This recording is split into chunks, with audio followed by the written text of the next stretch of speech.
Bana dvornik. Kiler mi da? Bana kiler mi da? Слушай, kiler. Öğrenim. Bunda koya. Ne? Orsan çiğdeki Koya koya. Orslan degen Orslan koya. Onu Araslan'a da gitti. Şunlar mı? Kupina koyta. Birer saatten. İşittin mi? Şampay. Bir saattan değil. Bir saat. Sol mana. Numala.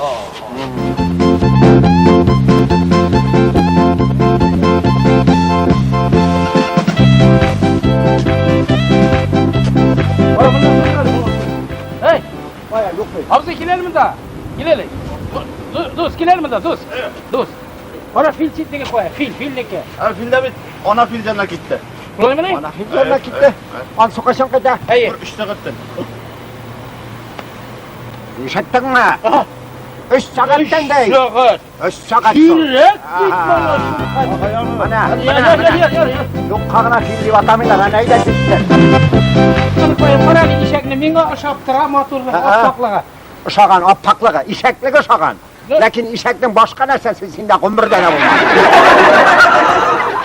Bulan çiftliğe. Koralı. Nasıl buldun? Bulan Bu bulan çiftliğe mi? Bulan çiftliğe, bulanı koya. Koya bulanı. Orsa tülep kırdı, fil yok, arslan yok, Hayır, bulan koya. yok. Koya.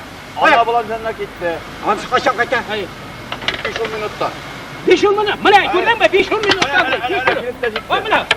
Mana kirip gitti. 5 minut. 3 minut bulgan indi. Öyle 5 minut. 3 minut. 3 minut. Biraz sol 3 minut arkasında kurasın bana başına. Budaklı şataklı bu kız üstten. Orasından da Zamin nerede? Ragatı bulan mı neydi? Ragatığına tukasın sahatı. Niye sesi sahatını mı Ulan anlamadın? nasıl? Ragatı ne? Haydi gitti. Bütün şeker kışkırarız biz tatarız bulgurarız mojalar biz eşin olmaz biz